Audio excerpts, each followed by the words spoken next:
ভারী বৃষ্টি ও পাহাড়ি ঢলে তিস্তার পানি বাড়ায় কুড়িগ্রাম ও লালমনিরহাটে এখনও পানিবন্দী লক্ষাধিক মানুষ। নিচু এলাকা প্লাবিত হওয়ায় লালমনিরহাটে 4 উপজেলার 46টি সরকারি প্রাথমিক বিদ্যালয় বন্ধ রয়েছে।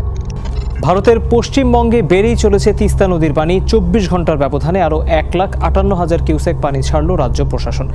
মঙ্গলবার এই পরিমাণ ছিল 2,52,000 কিউসেকের মতো। 44টি জলকপাট খুলে দেয় প্লাবিত হচ্ছে বাংলাদেশের উত্তরাঞ্চলীয় জেলাগুলো।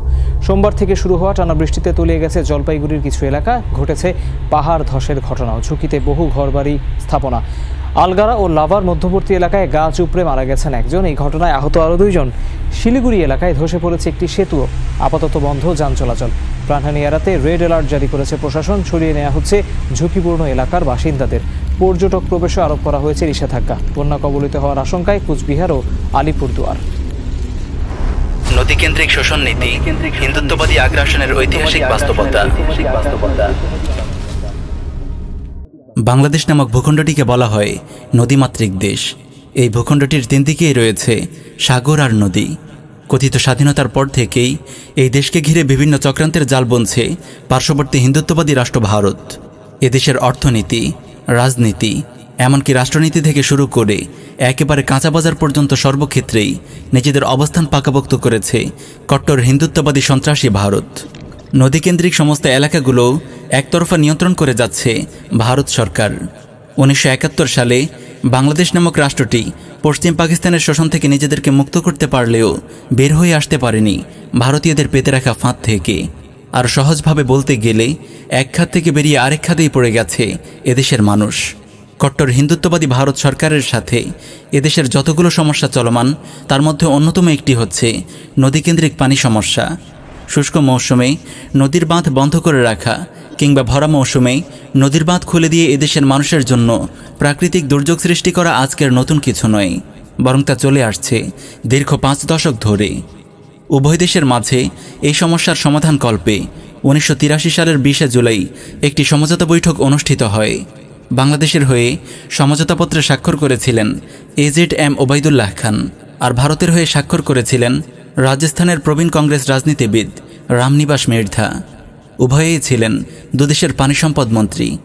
কিন্তু বড় দুর্ভাগ্যজনক বিষয় হল, উভয় দেশের মাঝে সুষ্ঠুভাবে পানি বণ্টনের এই চুক্তি স্থায়ী হয়েছিল মাত্র 2 বছর, তথা 1985 সাল পর্যন্ত।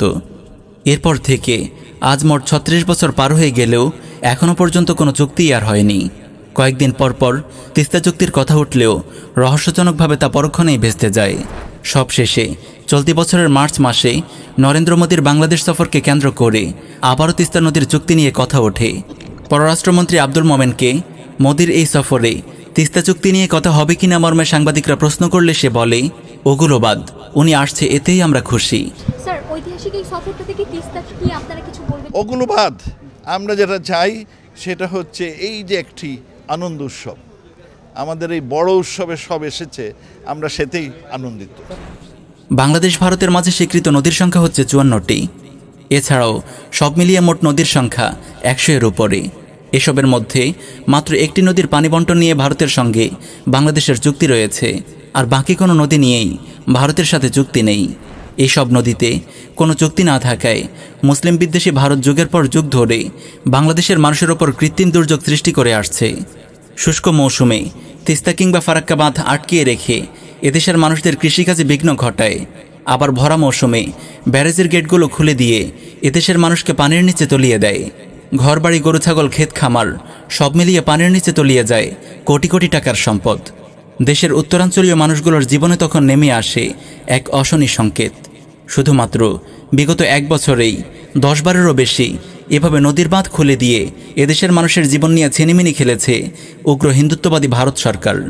কৃষকরা বলছে 2006-07 অর্থবছর থেকে 2013-14 অর্থ বছরে এভাবে তিস্তা নদীতে পানি সংকটের কারণে মোট 42,54,218 মেট্রিক টন বোরো ধান তারা উৎপাদন করতে পারেনি, চলতি বাজার মূল্যে, যার পরিমাণ 800 কোটি টাকার ওপরে।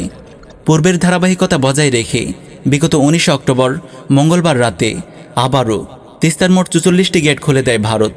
ক্রমান্বয়ে পানির গতিসীমা বাড়তে বাড়তে এক পর্যায়ে পরদিন দুপুর 12টার দিকে 70 সেন্টিমিটার বিপদসীমার উপর দিয়ে পর্যন্ত প্রবাহিত হয়েছিল তিস্তার পানি, যার ফলস্বরূপ উত্তরাঞ্চলে চরের শত শত হেক্টরের ভুট্টা, উঠতি আমন ধান শাকসবজি, পুকুরের মাছ, বসতঘর ও আসবাবপত্র ভেসে গেছে এবং বিনষ্ট হয়ে গেছে আরও 50 কোটি টাকা।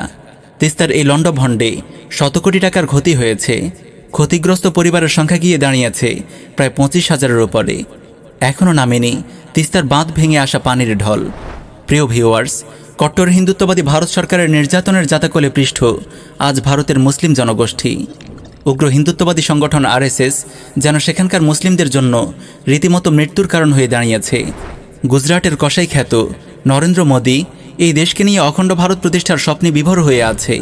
বড় আশ্চর্যজনক বিষয় হচ্ছে, আসন্ন মালহামা তথা গাজওয়াতুল হিন্দের ব্যাপারে এই উপমহাদেশের মুসলিমরা নীরব নিশ্চুপ হয়ে থাকলেও মালাউন মুশরিকরা সর্বদাই সরব হয়ে আছে। প্রতিনিয়তই তারা সম্পাদন করছে তাদের যুদ্ধের প্রশিক্ষণ অনুষ্ঠান। তারা আজ প্রকাশ্যে অস্ত্র নিয়ে মহড়া দিচ্ছে। জয় শ্রীরাম স্লোগান এখন শুধু কেবল ভারতের সীমানাতেই আবদ্ধ হয়ে থাকেনি, বরং তা বিস্তার লাভ করেছে 95% মুসলিমের দেশ বাংলার মাটিতেও। মালাউন কট্টর হিন্দুরা উপমহাদেশের মুসলিমদেরকে তাদের শক্তির জানান দেওয়ার চেষ্টা করছে। পরিস্থিতি দেখে মনে হচ্ছে তারা হয়তো খুব শীঘ্রই যুদ্ধের দামামা বাজিয়ে দেওয়ার আপ্রাণ চেষ্টা করছে। অবশ্য আমাদের দৃঢ় বিশ্বাস রয়েছে, এদেশের আলো মাটিতে বেড়ে ওঠা তাওহীদবাদী মুসলিমরা এখনও মরে যায়নি। তাদের রক্তের প্রবাহমানতা এখনও প্রশমিত হয়ে যায়নি। যে দেশের মানুষের সকালবেলা ঘুম ভাঙে মুয়াজ্জিনের সুমধুর কণ্ঠে, যে দেশের মাটিতে মুসলিম সৈনিকেরা এখনও ইসলামকে বুকে ধারণ করে আছে, যাদের কল্পনা জোড়ে তারা কেবল ইসলামকেই মনে প্রাণে মেনে নিয়েছে, যাদের দিনের শুরুই হয় পবিত্র কোরআন পাঠের মাধ্যমে, যাদের চেতনা বিশ্বাসে রয়েছে ইসলাম, আকিদার প্রশ্নে যারা তাওহীদকেই গ্রহণ করে নিয়েছে, তারা বেঁচে থাকতে উগ্র হিন্দুত্ববাদী মালাউনরা এদেশের মুসলিমদের কিছুই করতে পারবে না ইনশাআল্লাহ। অবশেষে এখনও অলসতার চাদর মুড়ি দিয়ে থাকা ওই সমস্ত মুসলিম তরুণদেরকে আমরা আশার বাণী শুনিয়েই বিদায় নিচ্ছি। আমাদেরকে ভুলে গেলে চলবে না। এই যুদ্ধের ফলাফল আমাদেরকে স্বয়ং রাসূলুল্লাহ সাল্লাল্লাহু আলাইহি ওয়াসাল্লাম দিয়ে গেছেন সেই 1450 বছর পূর্বে। এই যুদ্ধের শেষ হাসি হাসবে মুসলিমরাই। তাই আমাদেরকে কাপুরুষোচিত মনোভাব ছেড়ে ফেলে ঘুরে দাঁড়াতে হবে। ঈমান, আকিদা, শিরক, কুফর, তাওহীদ ওয়ালাপারা সহ দ্বীনের মৌলিক জ্ঞান অর্জনের পাশাপাশি দাওয়াহ ও ইরশাদের জন্য সরব হতে হবে। আল্লাহ তাআলা আমাদেরকে বোঝার তৌফিক দিন। আমিন ইয়া রাব্বাল আলামিন।